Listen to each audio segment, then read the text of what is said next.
So today we're installing the FDF 350Z rear grip kit.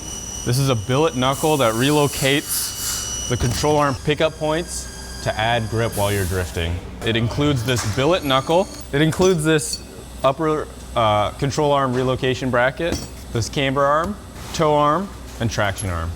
Okay, so here are the tools you're gonna need. You're gonna need a 12 mil wrench, 14, 17, and a 19 mil wrench as well, along with their sockets of the same size, short and deep. And you can use a variety of different kinds of wrenches that help you get the job done better. I like these long wrenches. They give you a little more leverage. You're gonna need a 12-inch extension and a 6-inch extension. And what's really important for one of the bolts is you need a 3/8 wobble universal joint. You're also gonna need a 5/16 Allen, a 32 mil axle nut socket. You're gonna need a hammer. This is a 16-ounce ball peen, a rubber mallet, and a pry bar. Other things that help the job get done faster is a 3/8 impact and a 3/8 battery ratchet. Feet are the ugga-duggas, man. To help you out, if you got a rusty Canadian car, is penetrating fluid. So first we're gonna start off taking the brake caliper and brake rotor. You're gonna need a 19 mil socket.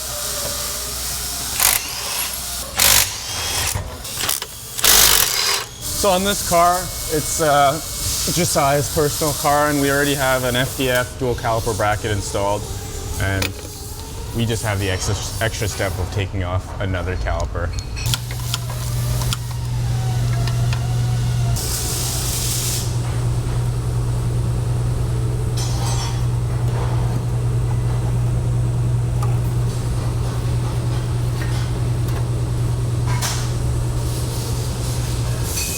Gloves coming off, boys.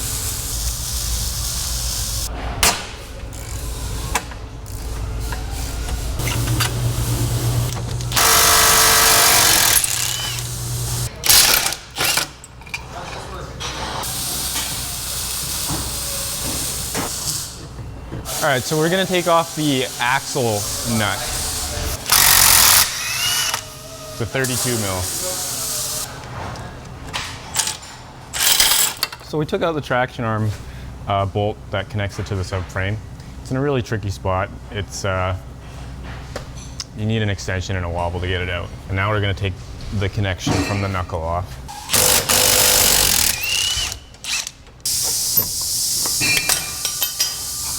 Fired. We're gonna take off the upper control arm that connects to the knuckle. Two 17 mil bolts.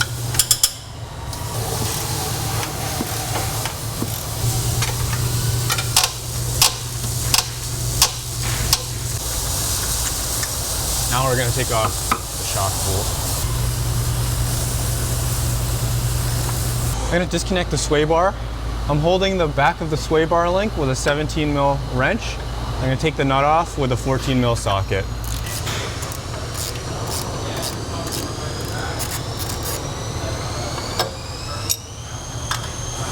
So now we're ready to take the knuckle off from the chassis. We have the upper arm disconnected. I'm gonna remove the shock bolt and the whole thing will drop out.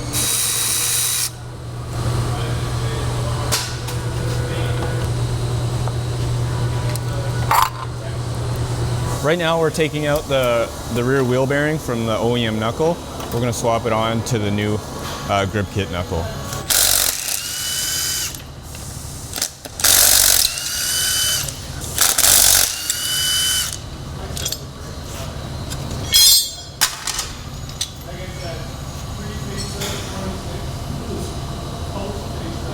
So we're gonna put the rear wheel bearing onto the new knuckle. Good idea is to clean up the mounting face of the wheel bearing, just so that it slides on easy and doesn't seize to the knuckle. FDF got new merch in. We got our logo on the front, and we got Josiah's Pro Car on the back. Pretty sweet. Check it out on the website.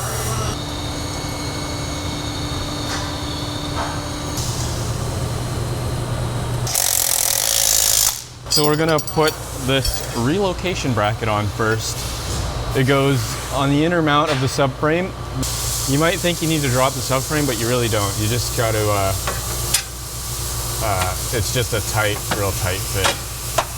Got to go in from the back and slide it in through the front.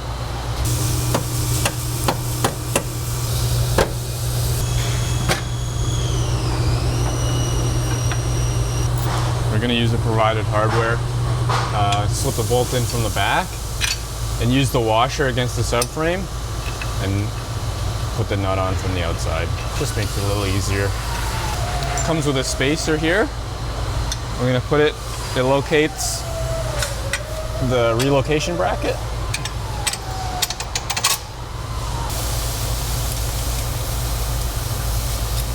So we're going to leave everything loose for now. It's important to do that for when you slip the heim joints in with the misalignment spacers. It's a really precise fit, and it's better when everything's loose. Okay, we'll move on to putting the knuckle on. I got the wheel bearing on. We're gonna put the knuckle on the car. We're gonna slip the axle through the wheel bearing hole first, and then line up the shock mount, put the shock bolt in. Should be cruising, as Cam would say. Where's my shock bolt? Now we're putting the knuckle on. We're gonna slip the axle through the wheel bearing first and line it up with the shock mount. That'll hold everything in place.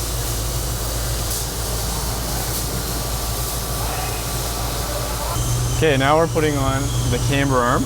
We're gonna connect it up to the knuckle and the chassis.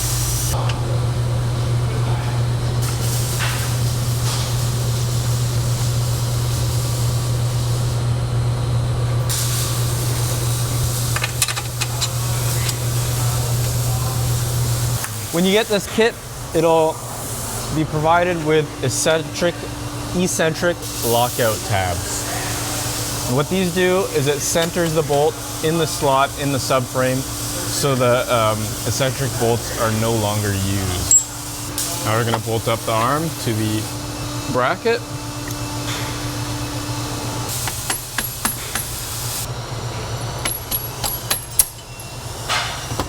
So what I used here was a drift punch, but in this case it's a center punch. What this does is it helps me locate the misalignment spacers in the bracket. It centers them and helps me put the bolt in better. Very helpful tool when you're installing this kit. So now we're going to install the upper control arm.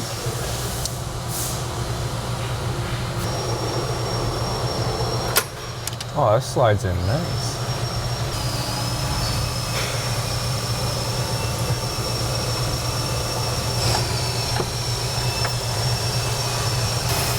This slides in nice and easy.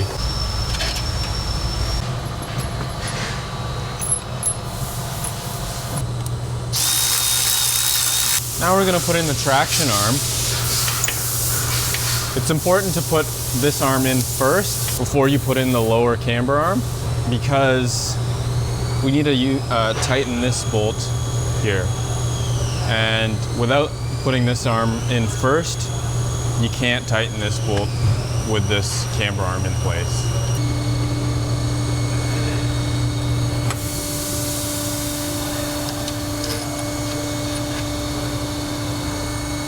We're going to use a 5/16 Allen key socket to tighten this countersunk bolt into the arm.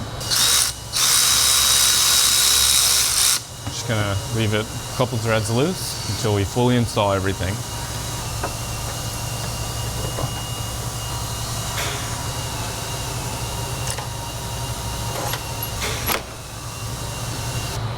So as I mentioned earlier in the video, there's a stud back here that is really tricky to get at.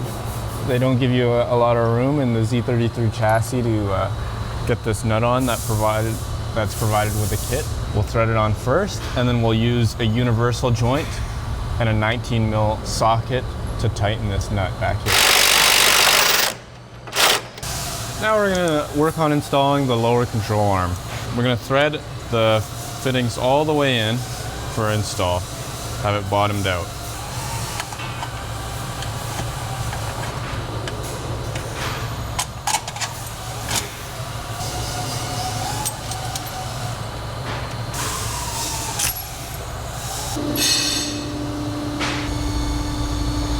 This one's going to be extended out a little bit just to line up with the hole for installation.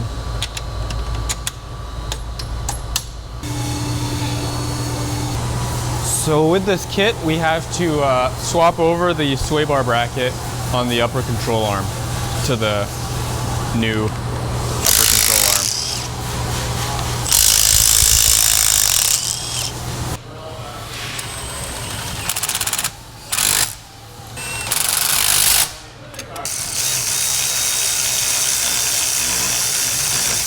So we finished installing the kit. I'm going to go ahead and tighten every fastener that we have. They're all 19 mil head bolts, and we're going to tighten them to the arms themselves and the bracket to the billet knuckle. These are 14 mil bolts. Oh, another little pointer.